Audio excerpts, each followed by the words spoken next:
Welcome after a long break, and how appropriate it is that we are resuming on the week of the Torah portion of Noah.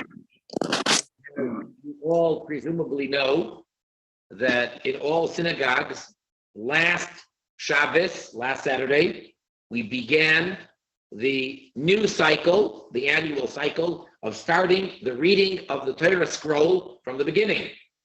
And today is the second of the 53 portions, which is the portion of Noach, in which we have, of course, the Noachite commandments. So it's very appropriate. We are currently in the path of the righteous Gentile, at least the copy that I have, page 58. As we said, the longest chapter by far is the one all about idolatry, chapter 5. So we're in part 4 of chapter 5. And as we mentioned in the introduction or the beginning of this chapter, I want to let this guy in. So as we mentioned, the reason why this chapter is the longest is because the main prohibition for mankind, for Noachites, is idolatry. As a matter of fact, when we speak about the Ger Toishav, the non-Jew, the alien who has rights to live in the land of Israel in the time of when the Jubilee year is in effect, so it says that he accepted upon himself not to worship Avodah Zarah, idolatry, and he eats nevela, he eats non-kosher meat. So even though, presumably, he accepted all 7 commandments, but the way that it's often expressed is that he formally accepted upon himself not to worship anything other than God Almighty himself. So the main point of the 7 Noachite commandments is the negating of worshiping anything other than God. As we mentioned, lots of what they bring down over here are direct quotes, just simply translations of the Rambam of Maimonides. So in this case, most of what we're going to be doing now is direct quotes from Maimonides, the laws of Avodah Zarah, the laws of idolatry. And again, even though the Rambam wrote it for the Jew, but since much of that was for applied to the non-Jew, except for where it states clearly different, which it does, they are going along and they are applying it to the Noachite. All right, let's begin on page 58, part 4, 1. Pillar.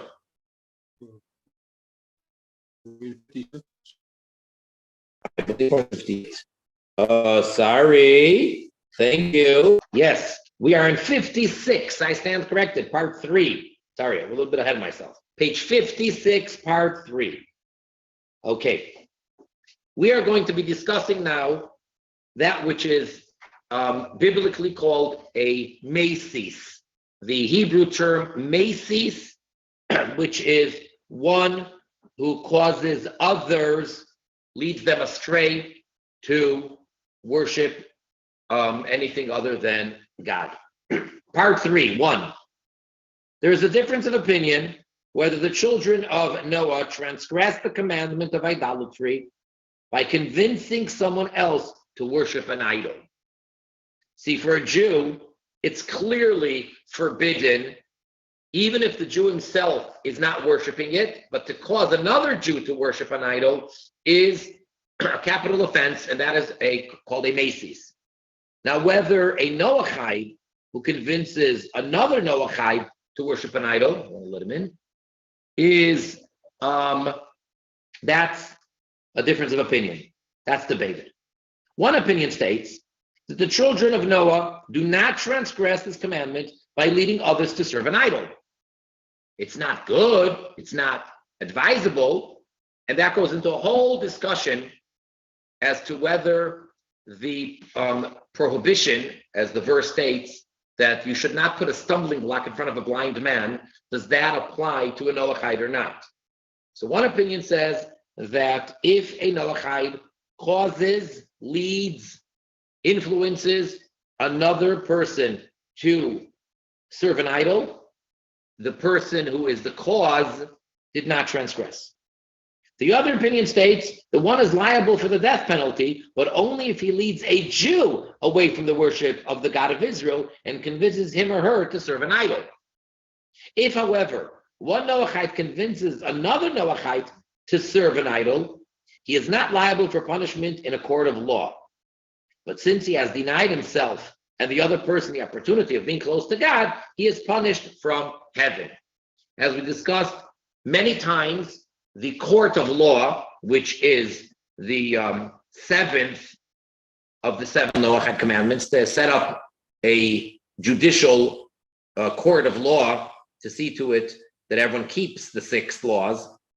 So oftentimes they would need to punish the person. In this case, the court would not punish him, but it would be punished from heaven. So again, if a Noachide causes another Noachide to transgress, so he would not be punished. The worst thing is if a Noachide convinces an Israelite, a Jew, to worship an idol, so then there's an opinion that states that that would be a transgression for the Noachide. 2, if a person says, the idol said to me, worship me, or he says, God said to me, worship the idol, he is a false prophet. If he influences a majority of a city, he is stoned. Now again, that's written very clearly in the laws of idolatry for the Jew. And they are assuming over here that there's no reason that it wouldn't apply in the same fashion for a Noachide. And I don't disagree with that. So the rule is just when it comes to prophecy, so it's possible if a person is a proven prophet, right? By Jewish law, this person has credentials that he is a prophet of God. Once we've gotten to that state, if he makes a statement in the name of God, and he says to transgress anything temporarily, we must obey what he says with one exception, and that is idolatry. Anything related to worshiping anything other than God, we're not allowed to listen to him. And then the Torah goes on and says, well, you may then ask, so how is this true prophet, this righteous person, telling you in the name of God to do this? It is a test. God says, I'm testing you whether you listen to him or not. If he tells you to do anything else, you must listen to him with this exception. So therefore, if a person says that the idol said to me, worship, or that God said to me, worship that idol, he is automatically a false prophet. 3, a seducer, that's the Macy's, is equally liable whether he uses singular or plural expressions in his seduction.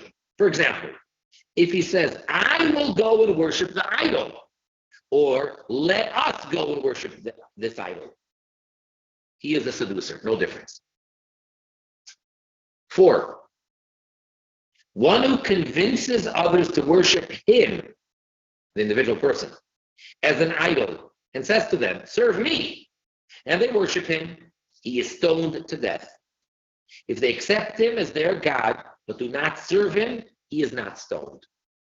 Right? He said to them, serve me, worship me, I'm a God. And if they accepted him as a deity, but they didn't serve him, So he's, so to say, locked out. And he's only stoned to death if they worship him. 5. If a prophet prophesies in the name of an idol, if he says, for instance, this particular idol or this particular star said to me that it is an obligation to do such and such or not to do such and such, even if his words teach the law correctly, he is subject to death penalty for idolatry, because the only one you can say it in the name of is in the name of God. So even though he's saying the right thing. So again, for the Jewish people, for example, if a Jewish prophet were to get up and say that a particular idol told me to warn you all that you better keep the Sabbath and don't desecrate the Sabbath, that person is considered a false prophet and it is a death penalty. Or if he tells the Noachites that you have to keep the 7 Noachite laws because this idol told me so, even though he's telling you the 7 Noachite laws, the God-given 7 Noachite laws, but because he's saying it in the name of an idol or a star or a constellation or anything other than God Almighty or true prophet of God, then it is considered idolatry. And surely if he tells you to go against any of the laws of God, that goes without saying. But even if he says the right thing and the correct law. 6, it is forbidden to establish a law or to refute a law by the authority of someone who prophesies in the name of an idol, nor do we ask him to produce a sign or a miracle. If he does so on his own, we pay no attention to it, nor do we reflect upon it. Anyone who thinks about these miracles and says, perhaps they are true, transgresses a law. The very entertaining of the thought that maybe what he's doing is true, that thought is a transgression. Even if he were to walk on the water or raise the dead, we are to pay no attention to these acts. Such miracles are a test of faith in God. So don't tell me that so-and-so was able to raise the dead from the grave. Big deal. But it's a historic fact. So-and-so resurrected the dead. So it's a test. If so-and-so is a transgressor, if so-and-so is legally, by the Jewish law, a false prophet, then I don't care what miracles he does. Now, it's easier said than done. But again, this is a direct quote from Maimonides teaching us that we have to not be concerned, not be afraid, and not entertain the thought, because human nature is that we get impressed when we see supernatural things or miracles or whatever. And the law here is, do not be impressed by it. 7. Similarly, a false prophet is killed by strangulation, even if he prophesies in the name of God and teaches the 7 universal laws correctly, neither adding nor subtracting from their true meaning, but because he's a false prophet. 8. One who prophesies words that he did not hear in a prophetic vision, or one who hears the words of a true prophet and says that they were received by him, and he prophesies concerning these words, is a false prophet. In other words, if I may, so to say, to use a little bit modern examples of technology, if they were crossing wires, or he picked up a signal or whatever, that God was speaking to a different prophet. He overheard a conversation, a prophecy that God was saying to a different prophet. And now this other person comes along and says, God told me, and then he says the message of God, even though he's saying the truth, the true message of God, and he's saying to keep the law. He's saying, keep the 7 Noachite commandments or whatever. But because he's saying it in the name of God, as if it was said to him, and it was not said to him, it was said to a different prophet, that itself is also transgression. 9. One who holds himself back from killing a false prophet is a transgressor. And it matters not whether he fears to act because of the false prophet's exalted position, or because he is fearful of the false prophet's words. That's the end of the quote from Maimonides. Now they're going to add over here, in the parentheses, a little bit of explanation. All false prophets, their disciples, and other idolatrous practitioners instill fear in the hearts of their victims, usually by threats of eternal damnation, hellfire, or other similar terrors. One can strengthen his heart. Now, so that's hard to stand up against, because here's a man who's got this high position, who's respected, who speaks the future, who, and he seems, so it's very scary. So one might say, you know what? I won't follow him. I won't do as he says. I won't accept him. But I can't kill that person. It's too scary. I mean, he's made such threats and he has such powers. So they say as follows. One can strengthen his heart against these threats by remembering that God is all merciful and rewards and punishes according to a person's deeds, and that even his punishments come as correction and purification of the soul. As King David wrote, and this is said in the morning prayers by Jews every single day, it says towards the end of the Psalms, do not place your trust in benefactors, nor in the Son of Man, in whom there is no salvation. Fortunate is he whose helper is the God of Jacob, whose hope rests upon the Lord his God. Psalms 146, verses 3 and 5. So in other words, don't be afraid of anybody other than God and his true prophets. So don't be scared. And if this person is to be put to death, don't worry about it. 10. A man should not use an idol or a house of idolatry as a signpost, such as telling his friend, meet me at the side of this particular house of idolatry. And that's actually relatively common. It could be. And you got to be careful. I know even many observant Jews that, you have to just be thoughtful and pay attention. But sometimes it's like such an easy, landmark or something. You want to tell someone directions or something. So you just tell them, that big mosque or church or whatever, assuming that it's an idolatrous place. And you say, well, right over there is where you turn right. Or no, you can't use it as a signpost because it is avodah zarah. It is idolatry. All right. Before we go on to part 4, if anyone has any questions or comments on this part that we just did. Yes, Rabbi. Go ahead. Okay, so it says we shouldn't fear killing a false prophet. So who makes that determination?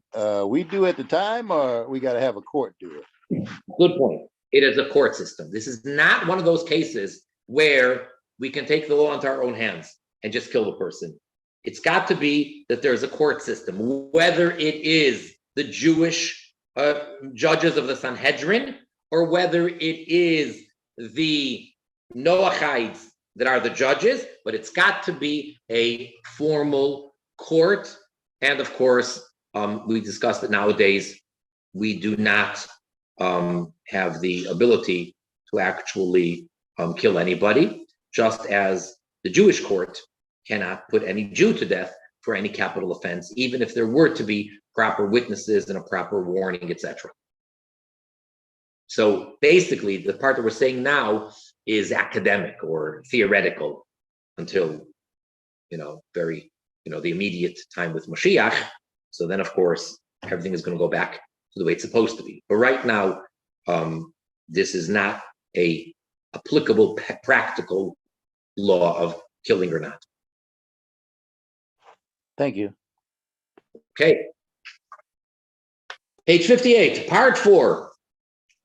And again, most of what we're going to say now is a direct translation of quotes straight from the Rambam laws of avodah zarah, idolatry. 1, a pillar that serves as a central point of worship for gathering of people is called a matzeva, a forbidden pillar. Now, matzeva simply means pillar. It's a stone that is erected. And originally, way before the giving of the Torah, like in the times of Abraham, a matzeva, it says, was beloved by God because they used it to worship God. But this is one of those things where the nations of the world, the idolatrous nations, took something good and perverted it. So they used it for their idolatry. And therefore, by the time the Torah was given at Sinai, God then said it is forbidden because this is going in the ways of the non-Jews, which means for eternity, from that point on, it is always forbidden. But it's not that it always was. And therefore, in case I'm just coming to answer the question that you may ask, that you're going to say, what do you mean? We find that our forefathers, the Jewish forefathers, they did have a matzeva that was permitted at that time. But from the time of the giving of the Torah, matzeva is forbidden. Huh? From the giving of the Torah.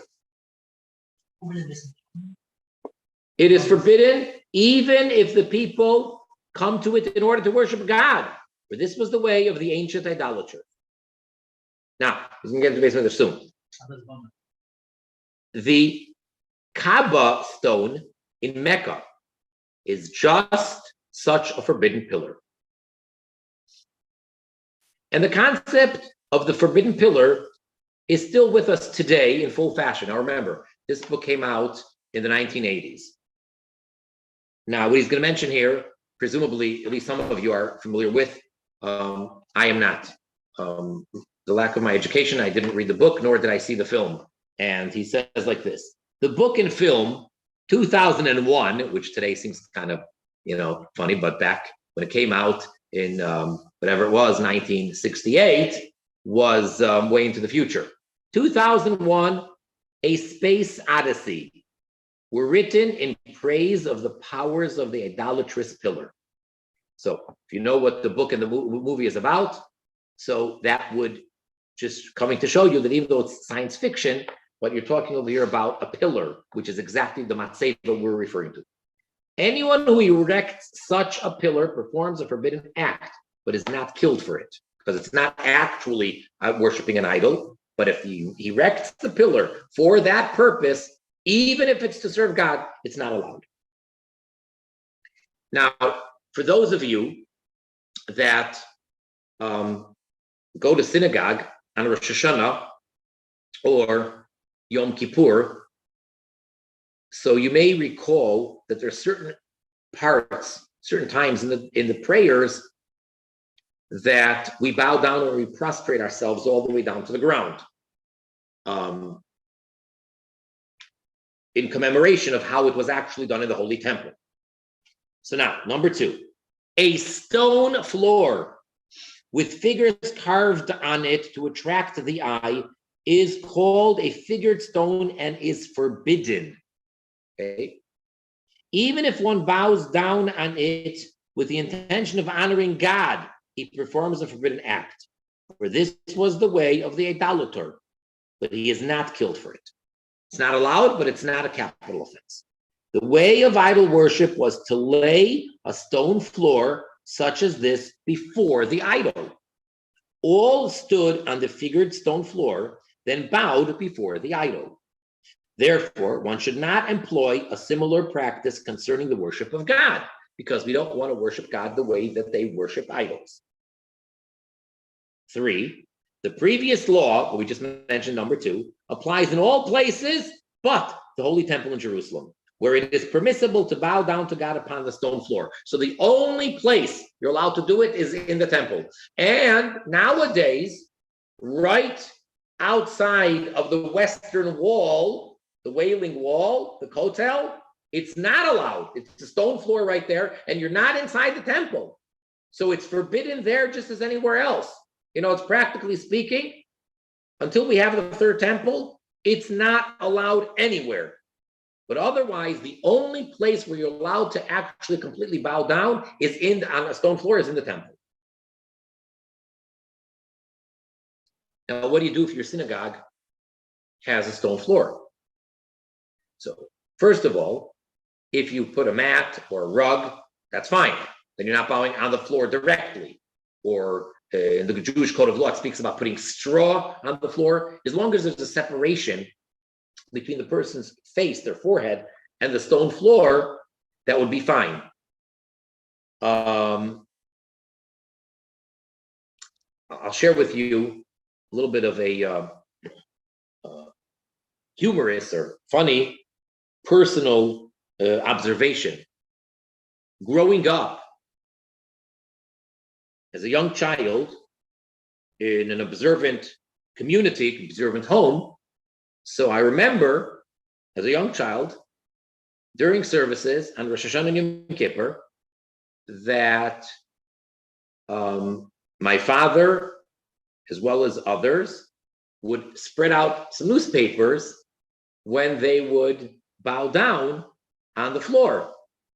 My assumption was it was to keep themselves and their clothes clean, so they don't get dirty from the floor. I did not know this law. I did not know that it was because you're not supposed to bow down on the floor. Only much later, when I learned the laws, did I then retroactively understand, oh, that's why they put the newspapers on the ground. So if you have anything but stone floor, it's not a problem. But if it's a stone floor, that is a problem. And either you put newspaper, or for those men that wear the talis, the shawl, so they can throw it over themselves further than they normally wear it, and then that can be a separation between them, or you have to take some cloth, maybe a handkerchief, something to separate between you and the stone floor. And according to the way they're presenting it over here, they're not making any distinction between a Jew and a Noachite, that it's also forbidden for a Noachite to bow down to God on a stone floor. Number 4, one who bows down on a figured stone floor does not transgress unless he bows in total prostration, spreading his arms and legs like it was done in the Holy Temple. But if he bows to an actual idol, if the figured stone was only a floor placed before an idol, whether he bows down in complete prostration or merely bows from the waist, he transgresses the prohibition against idolatry and is killed for it because he's bowing down to an idol. 5, it is commanded to destroy all idols and all things used in serving them and everything that is made because of them.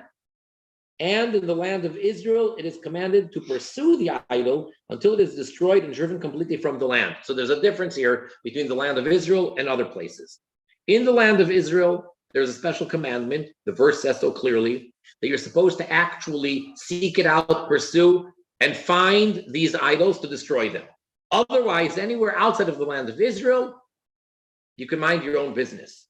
If you have idols or somehow they're in your possession, you are to destroy them, but you don't have to worry about finding them if they're not yours.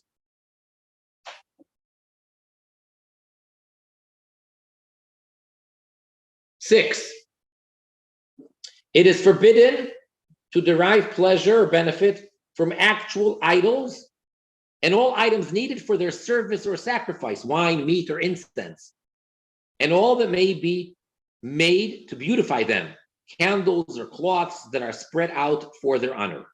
Anyone who benefits from any of these transgresses but is not killed for it. I believe that in one of the previous classes I mentioned here in our setting, I think so, and that is how here in Chicago, very innocently, I went into a produce store, fruits and vegetables, and they have a section over there where they sell non-kosher meat, so that's not for me. And they sell non-kosher wine, that's not for me. And in that little corner over there, I noticed beeswax candles. And in Jewish tradition, there's times that we actually have a custom to use beeswax candles. For instance, on Hanukkah, many have the custom, which is the Chabad custom as well, that one of the candles, the one that lights the others, is made out of beeswax. So I saw these beeswax candles, and I was thinking of purchasing some. It was a good price. And I was wondering, why in the world do these non-Jews have beeswax candles anyway? Like, what's the point? And there were different sizes, different thickness, different length.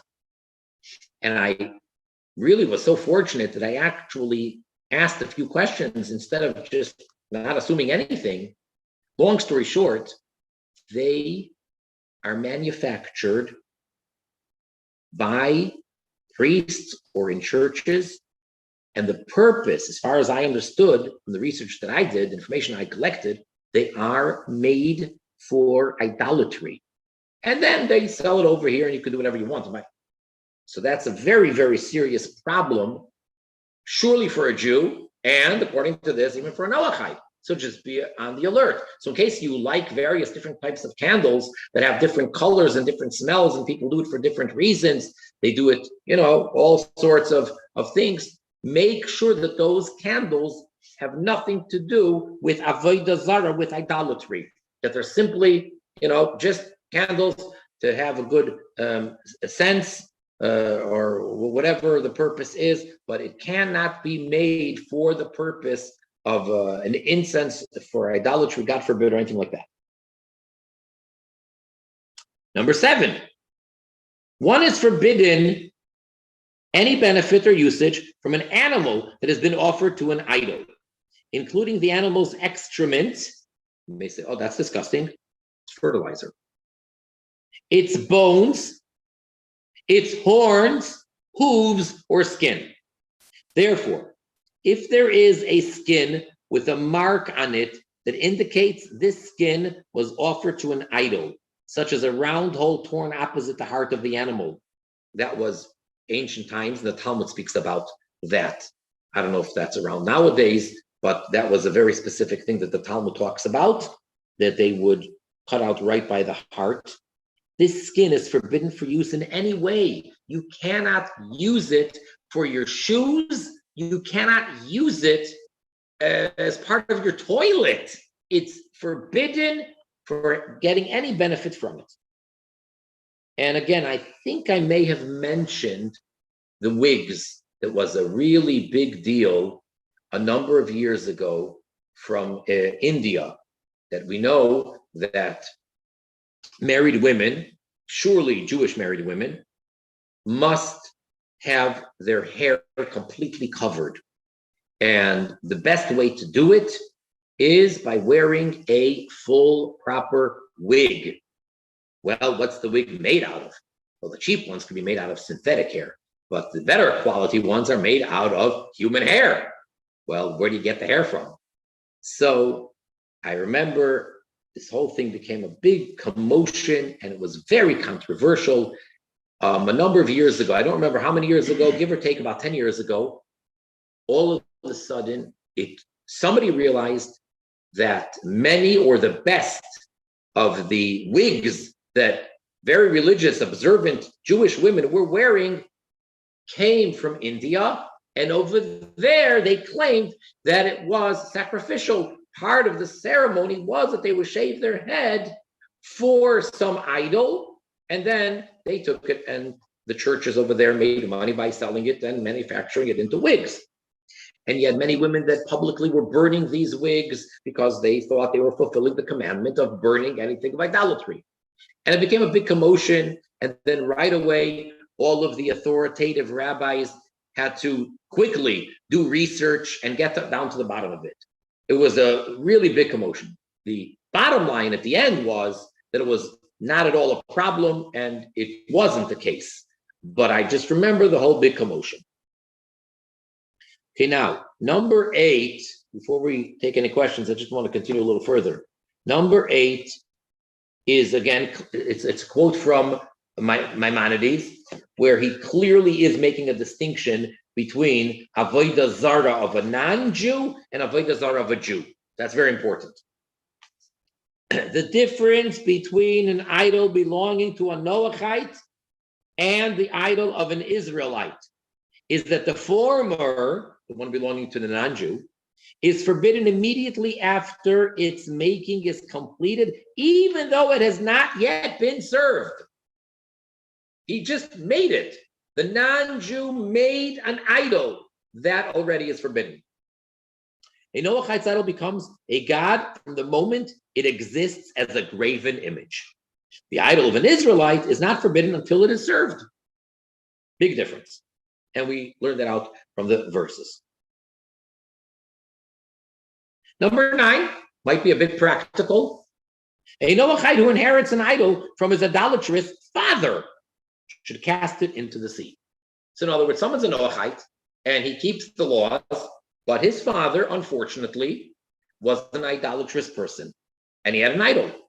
So now the Noahite has it, and it's just a nice piece of art or a sculpture, whatever it is. And he just wants to keep it for, not, God forbid, to worship it, but just to have, no. Because it was worshipped, it was owned and worshipped by his father, he should get rid of it. Number 10. Figures and images that are made for artistic purposes and not idolatry are permitted for pleasure or profit. Those that appear to have been made for idolatry are forbidden, if we don't know. A statue that holds a staff or a bird or a globe or a sword or a crown and the ring in its hand is presumed to be an idol, and it is forbidden for any use, because these are all symbols of rulership. The staff, because he rules over the world; a bird, because it flies above all and its eyes gaze down upon all; a ball, because it represents the globe of the earth which he holds in his hand, etc. Otherwise, it is presumed to be an artistic beauty only and is permitted. So if you have reason to think that it was made for idolatry, then it's forbidden. Otherwise, you can assume that it's simply an artistic piece of art, and it's fine. Now, number 11 is really, really important and very practical. Listen to this. And of course, this is not a quote from the Rambam. They have a different source for this, much later. Crosses that are publicly displayed are in the category of idols, since people give honor to them, remove their hats before them, and bow down or genuflect to them, that they do the cross. However, the cross that hangs around a person's neck is considered a memorial and is permitted. Other personal uses, like dangling the cross from the rear view mirror of an automobile, are also permitted. And I stress this because, as we mentioned, especially around December time, it could be a big problem for jewelers selling necklaces or whatever. And he has customers that want to order a cross. According to what my understanding of what they're saying over here is, it's not such a problem, since the purpose is not for worship. So therefore, as a necklace, it is permitted, or just to dangle, because they're not worshiping it. And therefore, it would be okay. Not like the large one that is on display.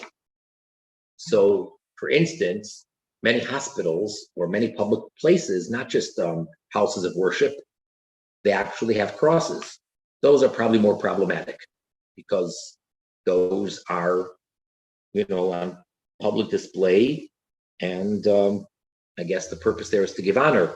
So that would be a problem, and therefore, you try to cover them or whatever you can do. And for example, a Jew who's praying facing this part of the world towards the east, and if on the wall in the hospital or whatever the person is, or the airport, I don't know, wherever he is, there is a large cross, he should not face that direction, especially when it comes times that we bow during our prayer. I would say face the opposite direction Don't worry about it. The world is round and you'll get to Jerusalem the long route. Don't face that cross. But otherwise, you don't have to be worried about the fact that a cross is dangling by the rearview mirror or around the person's neck or whatever jewelry they're wearing. It is not considered idolatrous. Okay, we're going to stop here, even though number 12 is a continuation of this one, but it's long and it's a new page. So we're up to page 60. Any questions and comments, please? Yeah, just one. I want to go back to the thing where you were talking about the statue, and you said a bird, a globe. Let me see. Staff, A staff, or a crown, or a ring. or a ring. Yeah, a ring in its hand. Okay. I just wanted to know exactly, and those are the only things, right? Well, those were examples. Okay, so there's more. There's more.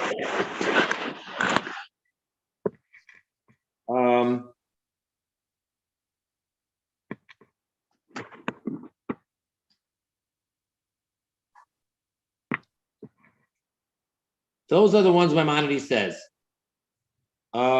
He says, if it was by the entrance to a city and the statue was holding in its hand a staff, a bird, a ball, a sword, or a crown, and a ring, then we assume that it was made for idolatry and it's forbidden, which means to say that if you know otherwise, it's okay. It's not that if it's holding these things, it's automatically forbidden. It's when we don't know, then if it's not holding these things, the assumption is it was just made for beauty. And if it's holding this, the assumption is that it was made for idolatry. But if you know who made it, or you made it yourself, or you know the history of it, then it could be holding all of these things. And as long as you know that it was not made for anything other than its beauty, then it's fine. We're talking about that we don't know. So what should we assume? So I'm an artist. I make a statue with a bow and arrow. Yeah. I know it's not for idolatry. Right. And even though it doesn't say that a bow and arrow is part of this process, I would think of it like that. That it's not. Even if you make it with one of these things, since you're making it and you know your intention, that would be fine. Okay. Because it's made for artistic purposes, right? Right. Okay.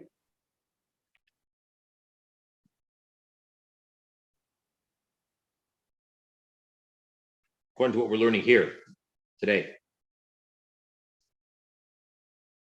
It means there may be something else somewhere else. Yeah, it might be that this is only speaking about after the fact that you now have this receipt, but to make it in the first place, it might be forbidden to make an image of a statue of a human being or other such things, right? Well, I mean, last I remember, we can't make anything with defined human features, or it has to have a imperfection in it, like the nose broken off, or the ears left out, or the eyes left out, or something like that. That's what I've gathered thus far. Yeah. You can't have a complete human form. Something has to be amiss. Yeah, I think so.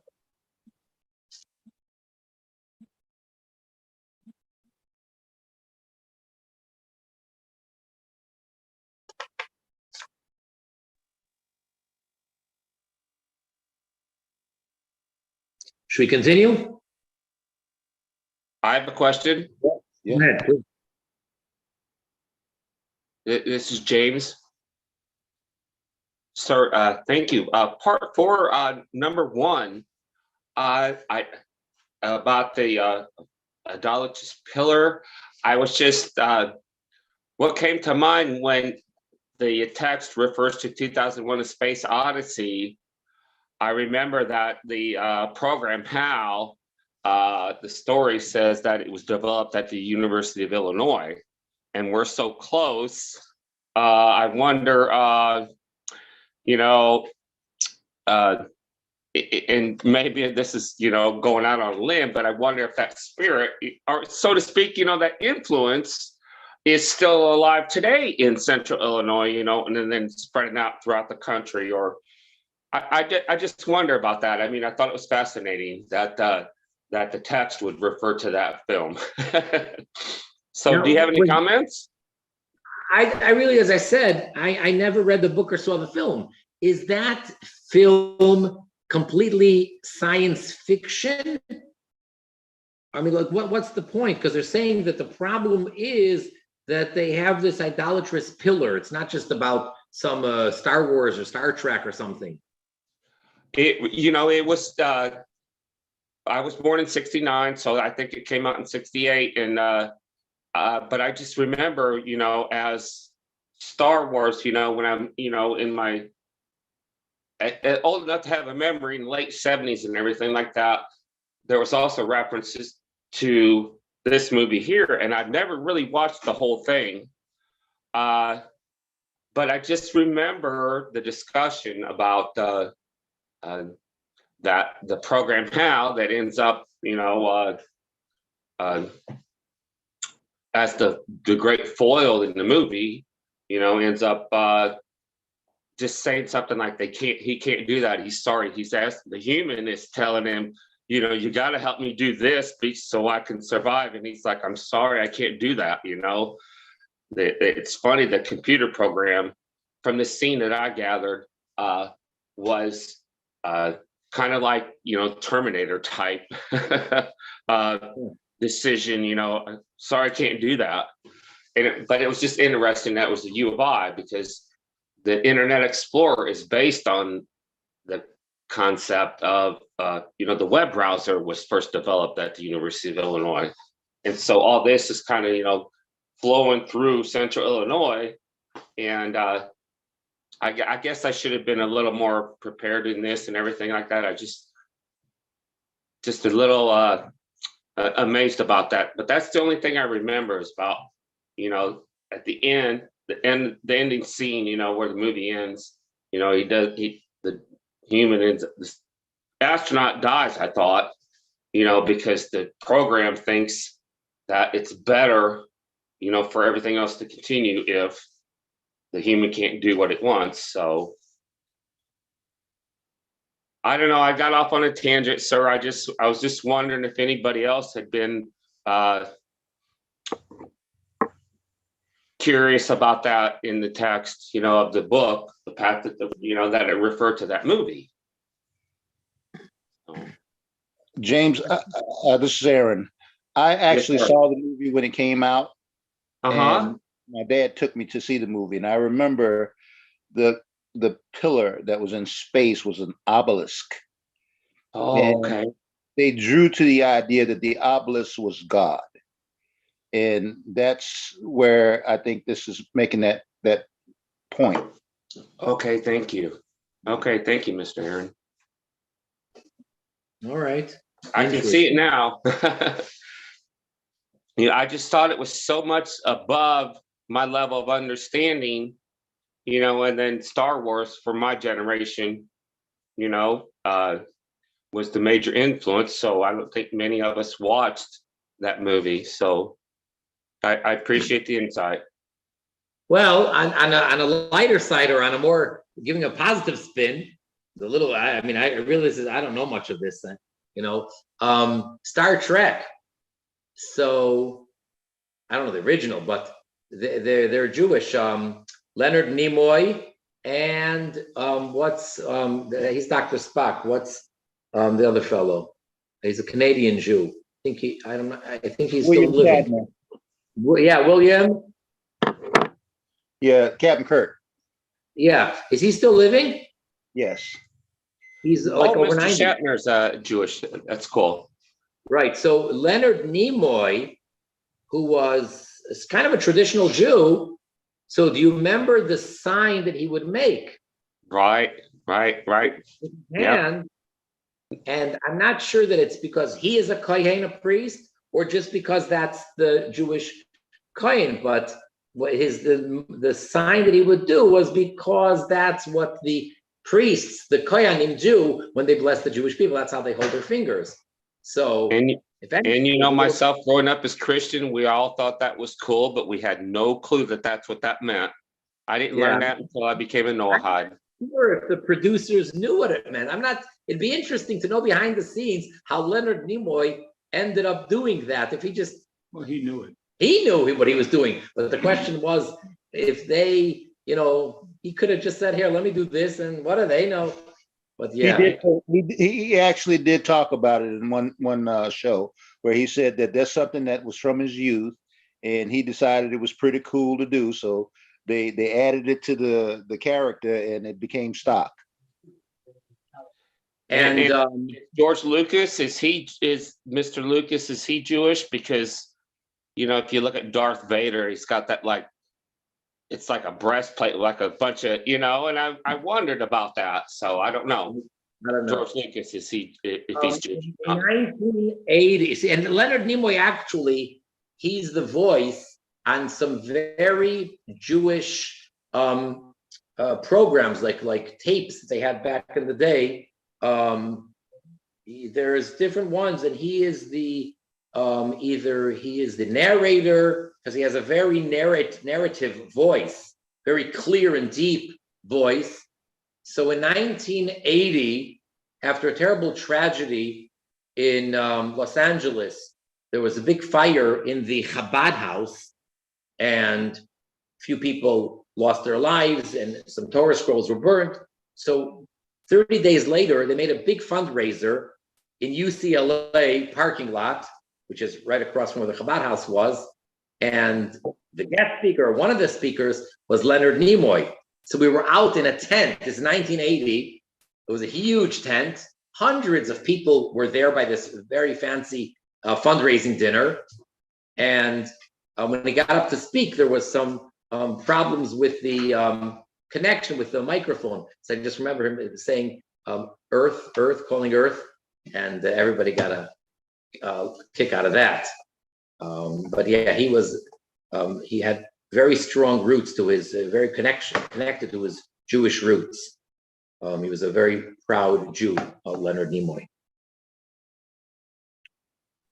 All right. Thank you for that, everyone. Yeah. Okay, so number 12 is going to go on and explain. Let's see it inside. We do have a couple minutes left. And as I said, 12 is a continuation of 11. So once we spoke about the crosses, that the necklaces are not a problem. However, top of page 60. However, priests who have crosses in their vestments or around the neck represent something very different from the cross of a person who wears it as a memorial, since the priest stands as a figure of religious authority. Therefore, one must never bow to such priests, nor remove the hat in front of them, nor do anything that may give the appearance that one worships the cross worn by a priest.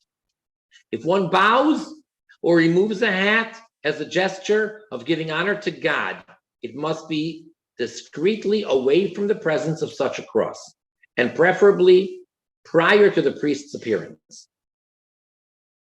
If it is in a place and a sect where it is known that these worshipers do not bow down to their images, but rather to the honor of the priests that wear them, then one can be lenient to avoid offending these priests.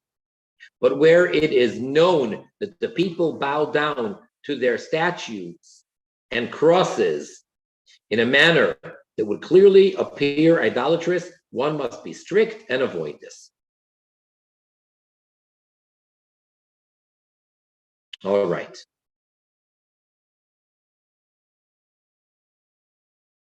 So we're up to number 13, right in the middle of page 60. And I think that we're scheduled, we're on for next week, Mirza Hashem. Okay, thank you everybody for joining. And have a wonderful Parshas Noach. Okay. So until next time, so long and be well. Thank you, Rabbi. Have a good Thank you, everyone. Good night.